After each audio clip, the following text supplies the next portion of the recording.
If I walk out that door, everything you did will be declassified. You will be convicted, you will be discharged, you will spend the rest of your life in prison.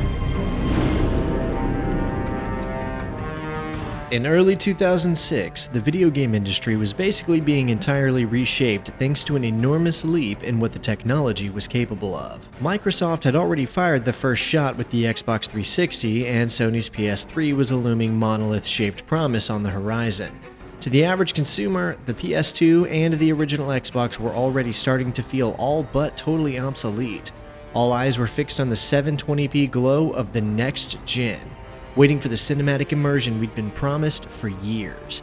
And the hype wasn't just talk either. It was a barrage of new experiences unlike anything we'd ever seen before. The gritty, smoke-filled realism of Call of Duty 2, the neon-soaked promise of Perfect Dark Zero, and the vibrant, high-fidelity worlds of Cameo.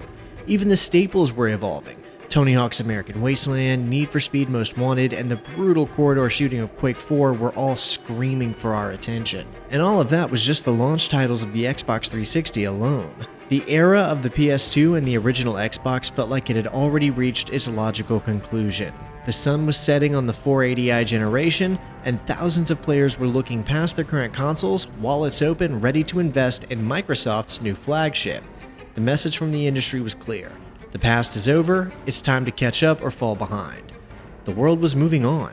We were obsessed with the next. We wanted that 720p clarity of the future, but while everyone else was staring at the exit door, a studio in Guildford was busy finalizing one last FPS masterpiece for 6th gen consoles. A game determined to see exactly how much blood they could squeeze from a 6-year-old stone. A symphony of brass, heat, and high-octane action combat pushing these old consoles to their absolute limits one last time. A game simply called Black. Black is not the best shooter I've ever played, and it might not even be the best one I've played on the PS2, but it is one of the most unique shooters that I've ever played. Not because of the usual reasons you might consider a game to be unique, though. It's not unique because of an abstract art style, hyper-compelling narrative, ultra-unique world building, or unforgettable characters. If anything, I'd call the art style a step above generic, the narrative a step above passable, and the world building nearly non-existent. As for the characters, barely even there. That's not to say I don't like the story of Black, it's fine in its own right, but rather to say that none of that is what makes Black unique. The thing that makes Black unique is how it feels. It's tactile. It's haptic. It's somatosensory.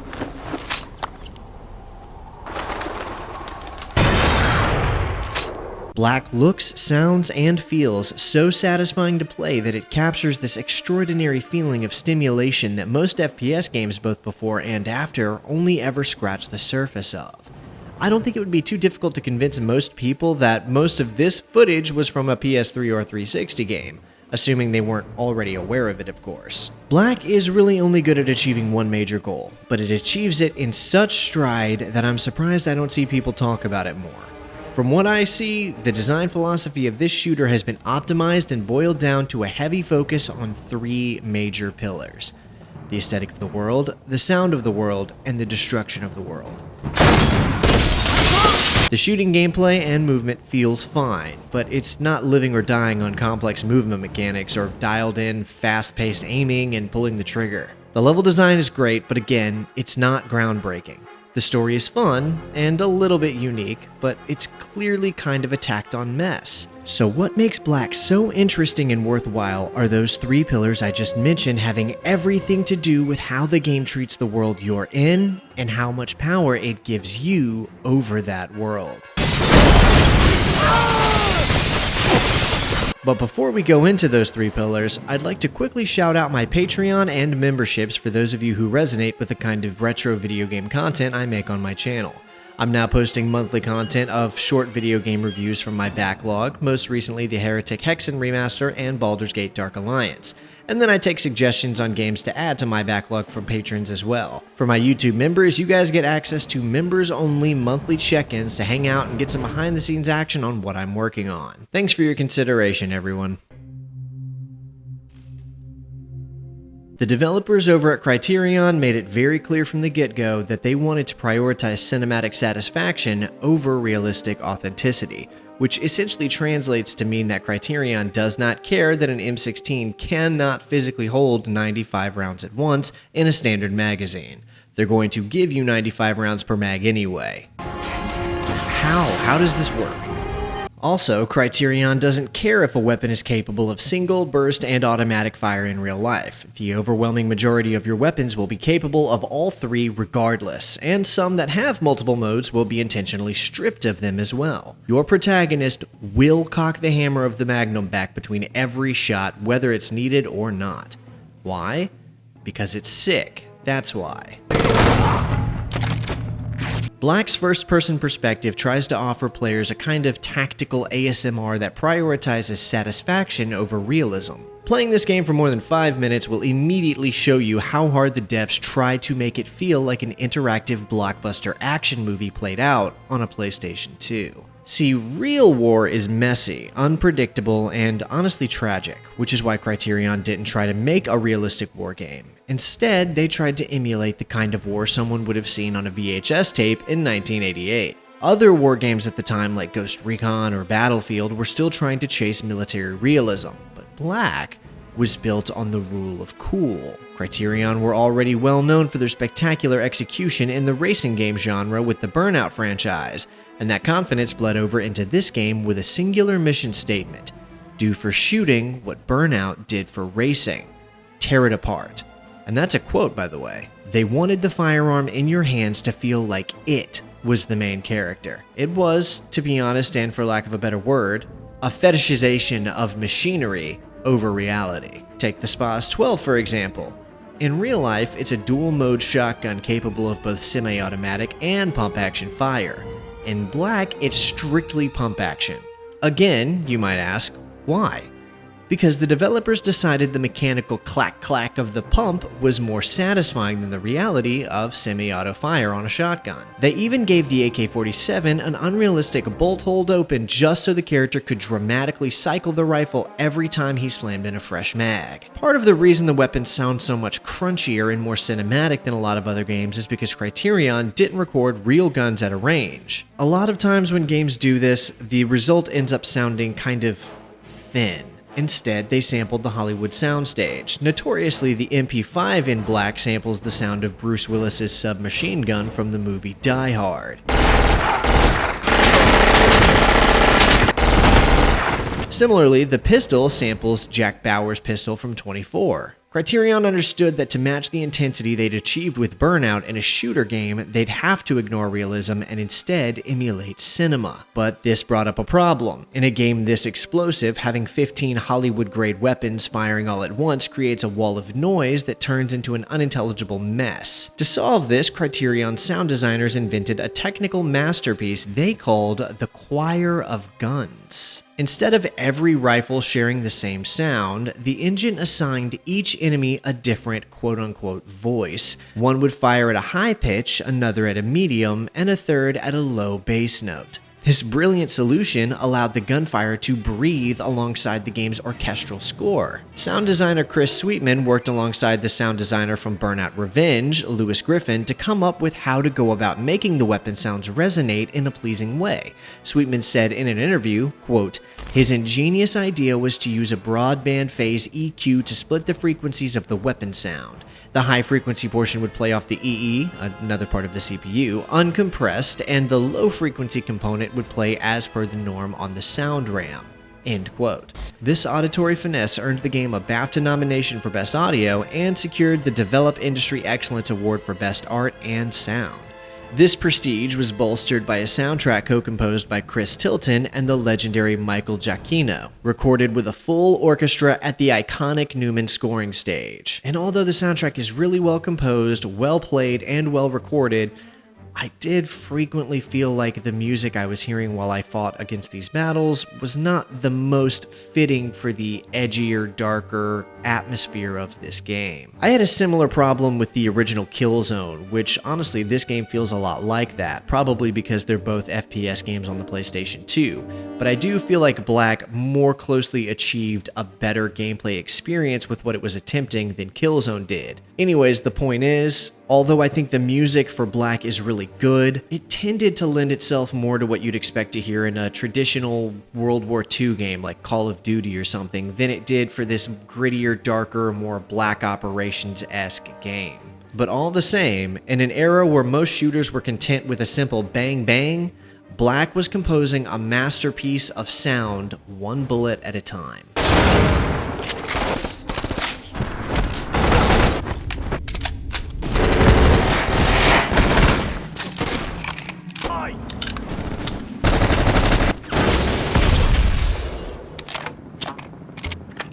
I'm actually genuinely impressed just seeing how much these guys managed to squeeze out of those consoles. The scale, the set pieces, the destructible environments, and of course, the sound design. I don't think it's talked about enough how completely pathetic the sounds are for the overwhelming majority of firearms in video games, old and new. It's something I think tends to go unnoticed purely from how easy it is to ignore and just play the game, but so many games just do not have very good weapon firing sounds. Black, on the other hand, dialed in and delivered some of the best weapon firing and reloading sounds I've ever heard in a game. But enough about cool sounds. I think we need to talk about what was my single favorite part of actually playing the game: blowing shit up. When we talk about destructible environments in gaming, we usually talk about physics. We think of Red Faction's Geomod or Battlefield's Frostbite. Systems where the focus is on how detailed and intricate the destruction itself is. Criterion's iteration of destructible environments in Black was not nearly as intricate as Red Faction or impressive as Battlefield, but it's still really cool. The devs utilized a technical sleight of hand called bit masking and persistent texture layering. When you shoot a wall, in order to prevent the engine from having to recalculate the structural integrity of the building, instead they just swapped textures in real time and triggered a volcanic eruption of particle emitters. Or at least that's what my understanding of how this all works was after researching it. When I was trying to figure out how they did this, a lot of it seemed kind of like technical wizardry, to be honest. But still, compared to other destructible environments at the time, I guess you could say this was a way of cheating to get the desired result. By 2006, there's just no way the PlayStation 2 was going to be able to keep up with the high polygon worlds of the Xbox 360. Criterion knew they couldn't give you a high resolution world, so instead they gave you a world that exploded to hide those shortcomings. And it worked on me, because despite playing this game for the first time 20 years after release, it was still a brilliant time for me. The developers chose to fill your vision with macro destruction, dust, sparks, and spent brass to create this sort of symphony of destruction across the runtime. And by the time they were done putting everything together, it did kind of mask the fact that you were playing across a sort of low-poly environment with muddy textures when compared to its Xbox 360 competition. Black was trying to be a bombastic bridge between generations that seemed to prove that if you make the feedback visceral enough, if you make every bullet feel like it's tearing the world apart, the player won't care if the physics are realistic or not, they'll just enjoy the rule of cool fun. Although you'll notice I haven't talked about the story of Black up to this point, and that's because the team wasn't talking much about it either throughout most of the game's development. Based on what I've gathered, the narrative was mostly an afterthought implemented so late in development that the story and the gameplay sometimes even feel effectively divorced from one another. I get the feeling that the team spent so much time and effort on making the game fun to play that by the time they realized they needed a decent plot for their game, getting creative became a necessity. In their rush to give the missions context, Criterion stumbled into their shining solution to ensure they could weave each of the levels they'd already put together in a way that made sense in a plotline while accounting for any potential holes or issues: the unreliable narrator. That narrator being the game's protagonist and player character, Jack Keller. Every mission in the game is framed as Keller's subjective, high-pressure memory of his hunt for a terrorist cell called the Seventh Wave. He's being interrogated by a mysterious character who's grilling him for information as Keller attempts to justify his actions under the duress of said interrogation. We, as the player, are given the idea very early on that Keller has committed some kind of war crimes or done something that has him sweating in a dark room as he's being interrogated.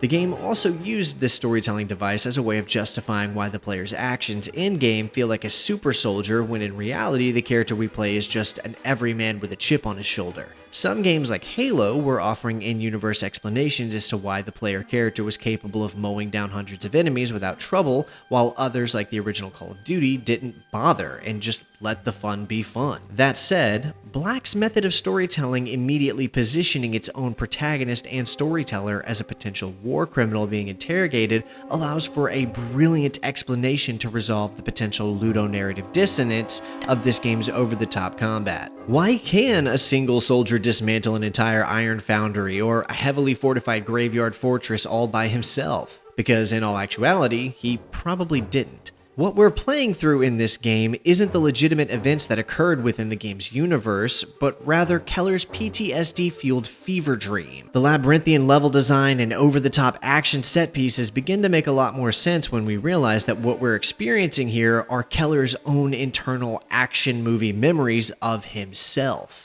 In Black, it's not the truth that matters, it's the bullets, the violence, and struggle of a bloodthirsty man who repeatedly ignores direct orders as a means of justifying his violent actions. And most of this gritty story is told through live-action cutscenes filmed with real actors and played between every mission. Your team was ordered back after the mission. McCarver convinced you otherwise? Yes. You had nothing to do with it. Yes. I mean, no. You're fucking with me. So which is it? We all agreed to go after Lennox. But Sergeant Solomon wanted out. He didn't take much persuading. Lennox needed to be stopped. He wasted my friends. So, what was the plan? I kind of love this. There was a time in the 90s when having live-action cutscenes in your video game was seen as an incredible feat of production, budget, and technology. Games like Myst, Command & Conquer, and one of my favorites, Dark Forces 2, were all renowned for their implementation of live-action cutscenes in between gameplay. By the early 2000s, though, this trope had all but completely died out.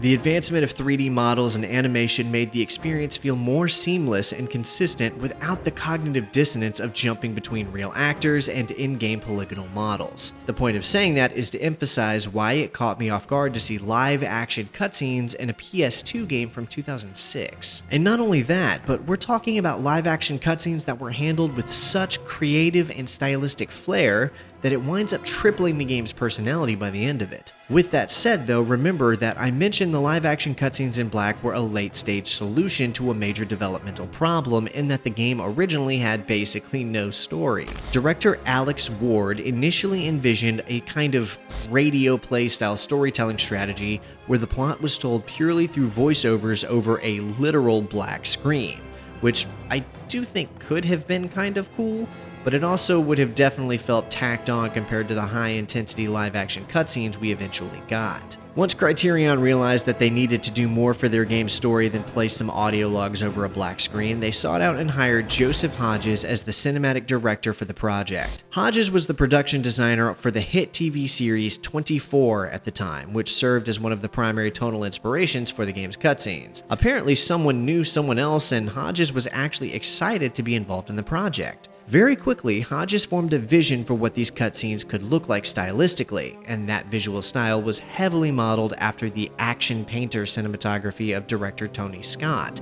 specifically his work on films like Man on Fire and Enemy of the State. This resulted in a handful of staple stylistic choices that were prominent in Scott's work, such as hack-and-slash editing where the cutscenes used a jumpy camera and an editing style reminiscent of like a 90s MTV commercial. And in order to make everything feel more cohesive, he used some other tricks like purposefully degrading the quality of the cutscenes to bridge the gap between live-action footage and the PS2's 480p resolution. They utilized heavy grain, extreme close-ups of monitor scan lines, and shaky flashes of hands or chins to create a sense of frantic urgency. And lastly, a powerful use of lighting. The The interrogation room was designed with harsh, high-contrast noir lighting, purposefully badly lit to hide the limited set budget, but keep the focus on the intensity of the performance. And all of it was filmed basically without permission in a single day on the set of an episode of 24, super early in the morning before anyone involved with that show's production were able to find out, which feels so meta and cool to the game's concept itself. The movie that tells the story of the game was in itself a shadow operation filmed under the radar on the set of a popular TV show without going through any of the proper channels. Very Black Ops. Although it turns out no one really cared that they did this, and the game Black even wound up appearing in a later episode of 24 as a wink from the show to their filming on set. These two properties have very little in common, and yet literally share actual DNA via the set and a few sound effects. I don't know, I just think that's really cool. Because the levels were already mostly finished before the script was finalized, these cutscenes had to act as a kind of glue for a story that was still being worked on, which meant it needed to be fluid. Which kind of ties everything back to what I was saying earlier about how framing the entire game's narrative as a series of flashbacks during an interrogation sequence generates the sense of an unreliable narrator to justify why the player was causing such an impossible amount of destruction in these missions. It really juxtaposes that line between the thriller Tom Clancy-esque story and explosive over-the-top destructive gameplay. All of that praise aside, you're probably wondering what this game is even about, and I'm gonna tell you, but before I do, consider this your spoiler warning. Nothing is a coincidence, Sergeant Keller. The narrative of Black is framed as an intense interrogation taking place 4 days after the game's final events. Sergeant First Class Jack Keller, a veteran of the 10th Mountain Division turned Black Ops operative, is being questioned by an unnamed official about his unsanctioned hunt for the 7th Wave, a terrorist arms smuggling organization. Over the course of the game's 8 missions, Keller recounts his path of destruction across Ingushisha and Chechnya. Popping things off in the city streets of Vablinsk, a fictional Russian city, this mission starts the game so strong. I even went back and replayed it immediately after beating the game just to re-experience it because it's so cool. Keller begins his story with an assault on a 7th Wave stronghold after fighting through a ruined museum and a heavily defended church. The destructible environments are really displayed in full force here as well, with buildings and floors collapsing into each other after being hit by an RPG. Be advised, target Stein's 2 still in the perimeter. Target 4 is just entered the building west of Bravo team. Inside the building, Keller gets ambushed by a mercenary he identifies as William Lennox, a former CIA wetwork operative who faked his own death years prior and has now emerged as the leader of the 7th Wave. This moment is the inciting incident and also the crux of the plot. Keller engages with Lennox and Lennox gets away. The rest of this game will just be Keller chasing Lennox. That's about it. All of the cool locations we see and cool things we do act as little more than exciting set dressing for our character chasing this antagonist. I'll talk more about this bit of story here shortly, but let's briefly touch on the other 7 missions. Mission 2 sees us making our way to the Trinska border crossing. Following the encounter with Lennox, Keller is tasked with crossing that border to reach a hidden weapons cache. This involves navigating the Vladnik Canal and destroying a base used for smuggling. This was my least favorite mission of the game, as most of it just felt like long stretches of dark rural area that ended on a kind of tower defense section where we hole up in a small farmer's complex and fight off multiple waves of enemies. It is still fun, and I did enjoy my time here, but it also felt like this mission slowed me down from my momentum gained in the first mission, and this is the only mission that does this for some reason. I think it's because the game tried to have a kind of stealth mechanic by giving players a suppressor and a dark exterior area to sneak around and avoid getting spotted. Lots of games tried to have stealth-focused missions around this time period, but Black's stealth mechanics do kind of work sometimes, but you have to really go out of your way to do it. It's easy to get spotted, and the game is significantly more fun to play when you're blowing things up, so I rarely tried to do this. It's a fine mission, but it's the weakest of the 8 in my opinion. I'd say it feels like filler, but technically all of these levels were pretty much decided before there was a story, so I don't think any of it could count as filler. Oh, look, Destiny stole their Traveler idea from Black. Mission 3 sees Keller, after having crossed the border, end up in Nasrin Town. Keller meets McCarver, a female Black Ops soldier who commands Team Bravo, and will be physically present with us as an ally for the duration of this mission. As far as AI companions go, Black isn't bad. I've obviously seen better, but I've also seen far worse. They do manage to take out enemies, which is good, but are far less effective than the player is at doing so. Or maybe that's just how Keller remembers it going down in his own retelling of these events. Overall, this mission is a pretty major step up from the previous one, as we'll be fighting through a multitude of fantastic set pieces, fighting through graveyards, desolate cities, concrete trenches. It's cool. And this is another mission that really leans into the movie-like explosive feedback that the game was striving for. While you're playing through these missions, most of them have a myriad of side objectives to complete while you play, and in order to gain access to higher difficulties or unlock other features, you have to complete these. My favorite of these side objectives became finding the documents and evidence littered around the maps, because they actually bothered to write in exactly what you were finding and or doing. Like destroying evidence of... did these developers know? Pretty much every mission in this game sees us destroying evidence of terrible things that would incriminate someone back on US soil. The fact that we're doing this is never acknowledged or explained beyond the fact that Keller is a black operations soldier with a very flimsy moral compass. I feel like someone could do a whole video about how funny some of these side objective names are, man. Mission 4 is probably one of my favorites of the game, and it's called the Nazarene Foundry. It sees Keller and McCarver launch a brutal assault on a massive iron foundry. The goal is to destroy the organization's productive capacity entirely. During this mission, they meet Solomon, the third member of their specialized team. As to why this mission is one of my favorites...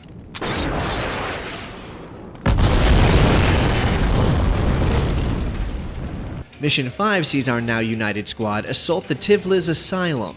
Intelligence suggests that one of the 7th Wave bosses, Valencio, is hiding in said asylum. In a moment of blatant insubordination, Keller ignores Solomon's orders to hold his position and instead rushes into the yard. This is another moment where the game is showing you who you're playing as. Moving in. Negative. Hold your position. Orders are to hold. Do not enter that building. Keller! Keller is ordered directly not to enter the asylum, and he literally just straight up acts like he didn't even hear his orders and single-handedly storms the asylum. He destroys a concrete machine gun nest and interrogates Valencio at gunpoint to learn Linux's exact location. The reason as to why Keller wants to find Linux so badly isn't really clear beyond a super petty vendetta that Linux one-upped Keller in the first mission and got the jump on him. Keller doesn't really seem to care about doing the right thing or taking Linux and the 7th Wave down to save anyone or protect his country. We know this because throughout the course of these missions, Keller destroys evidence of heinous crimes as side objectives literally just because it's his job. So why does Keller want to capture Linux so badly then? Well, the game kind of tries to tell us in the first cutscene, I think. Because he's an egotistical psychopath. With 3 missions left, Mission 6 takes players to the Vratska dockyard, where the team proceeds to a well-defended dockyard to link up with Alpha Team. However, they arrive to find Alpha Team has been completely wiped out in a devastating ambush. I liked this one a lot too, shooting down doors with shotguns, sniping on nighttime dockyards in an Eastern European aesthetic, gunning down dozens with an LMG. This game really does live and die on its gameplay, and it's exactly as fun as it looks. Anyway, Linux escapes yet again, and the CIA officially orders the operation to be cancelled due to the failure. The fact that there's 2 more missions left should tip you off as to what happens next. Refusing to let Linux go, Keller leads a rogue retaliatory strike against the Krasny Bridge in Mission 7. There's something about missions where half the level revolves around fighting across a big bridge. It's something I've noticed is more common in games than I would have ever realized if I didn't analyze games for a living. Perfect Dark Zero had a level like this, and so did Killzone 2. Both of these came to mind as games that I've covered on the channel that feature a massive bridge-centric mission. If there are any other games that you think of that have a mission that's mostly or completely centered around a bridge, then please drop a comment on it. Anyway, after Keller and Alpha Squad overtake the bridge and push through some RPG nests and armored shotgunners, they finally reach the gates of Linux's primary compound, the Spetrinov Gulag. In this final mission, Keller penetrates the Spetrinov Gulag alone, leaving his squad behind. There's not really a ton to say about this level though, to be honest. It's just a long series of underground tunnels loaded with the most enemies of any level in the game for the player to kill their way through to the credits. It's not really all that visually pleasing either, and in some moments wound up feeling straight up annoying. It's not the weakest level in the game, as I already gave that award to Mission 2, but it's definitely second weakest. Keller eventually fights his way into a massive underground bunker, triggering a chain reaction of explosions that completely destroys the entire facility. While it is assumed Linux was caught in the blast, Keller was unable to confirm the kill. The game then concludes with a twist. The interrogator reveals that the authorities always knew Linux was a defector. They used Keller's predictable, aggressive profile to track Linux down, knowing Keller would never stop until the job was done. Because Linux is revealed to still be alive, the CIA agrees to fake Keller's death in a car crash and provide him with a total cover for his actions. This allows him to continue his pursuit in secrecy, like letting a dog off his leash to hunt. Keller was a tool, a fall guy. He was meant to take the heat off the CIA since they canceled the mission when it seemed appropriate. But because Keller went rogue and continued his pursuit of Linux, all the flack falls back on him. A while back you said you wanted to kill Lennox so bad you could taste it. Can you still taste it, Sergeant Keller? Yes. Then let us begin. It's fun, it's interesting, but it's not very fulfilling or compelling. Unfortunately, we never got the sequel that the developers had wanted to make in order to continue and possibly even finish that story, and so the game ends without any kind of real narrative resolution. Black was technically a certified hit though, and it sold over 1 million copies, pushing the aging PS2 to its absolute breaking point and leaving every player with the same ringing in their ears and a single question: what comes next? Well, right after Black dropped, the answer was an obvious follow-up. In fact, pre-production on Black 2 actually did begin in 2005, months before the first game even hit store shelves. The initial pitch was a direct sequel to the first game. It would pick up the morning after the Spetranov Gulag went up in flames, following Jack Keller as he went rogue to hunt down the CIA operatives who had faked his death and sent him on a suicide mission. Some concept art shows Keller looking more grizzled and rugged than ever. Unfortunately, however, Stuart Black, the game's co-creator and producer, found himself constantly at odds with EA Games over the direction of Black's sequel for the 3 months he worked on its pre-production until eventually leaving the company outright. But Criterion didn't want the game to die with that and instead began reworking the project into something that didn't maintain the look and plot of Black 1, but did retain the spirit of its systems, which led them to prototype what Black 2 may have looked like as a 4-player co-op game, as seen in these concept art pieces here. It was colorful, ambitious, and bold, but it wasn't Black. The project had begun to drift, and EA was reconsidering their desire to even fund a sequel to Black in the first place. After all, they already had another studio, DICE, working on a project called Battlefield Bad Company, and it had everything that Black had. The destruction, the heavy guns, but it had a massive open-world engine called Frostbite. Simultaneously, Criterion's main team was being swallowed by the development of Burnout Paradise. So, EA made the cold corporate calculation that the FPS market was simply too saturated.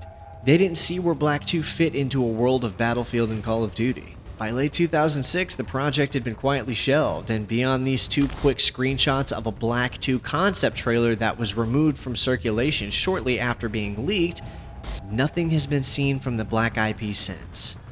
At least, not directly. We eventually did get a spiritual successor in 2011 called Body Count, made by many of the same developers at Codemasters, including Stuart Black. A game that I actually bought and played near its original release, and if I recall, I remember really enjoying it, but it didn't perform nearly as well with fans as the original game did. Fans seemed to think it lacked the heavy weight, cinematic grain, and singular obsession with firearms and aesthetic that the original had. This one was a bright, arcade echo of the game that was gritty, intense, and edgy. But that's a video for another day. Whatever building blocks exist out there in the form of what would have been Black 2 remain a digital ghost. The short-lived Black 2 concept trailer is quite literally lost media, and all we have left of it are these 2 screenshots I showed earlier, and also this playthrough claiming to be an unfinished prototype build of the game. And it does look pretty cool from what little of it there is. 20 years later, and Black is still considered more of a hidden gem than a bombastic masterpiece, and despite being a game that is very much beloved by a small community of diehard fans, it just never broke the mainstream in the way that would have been required for EA to want to continue pursuing the franchise.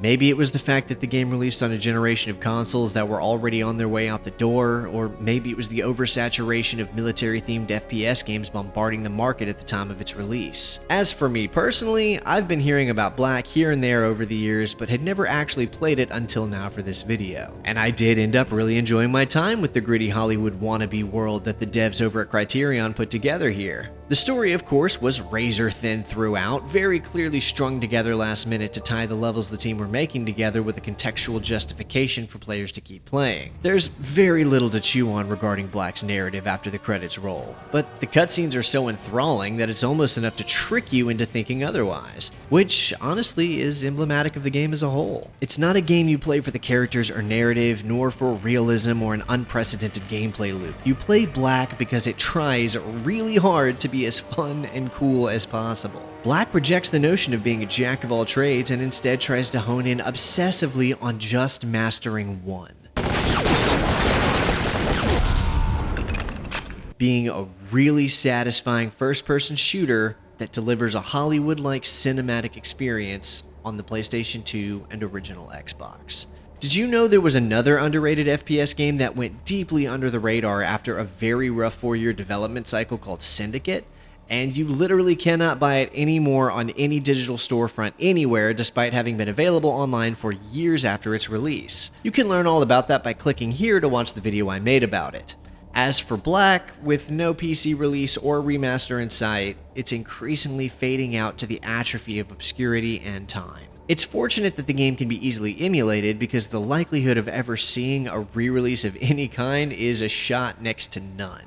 Black is a brilliant 5th generation experience relegated exclusively to the Sony PlayStation 2, Microsoft Xbox, and thanks to backwards compatibility, the Xbox One, S, and X. A genuine hidden gem overlooked by many, but still very appreciated by a select few.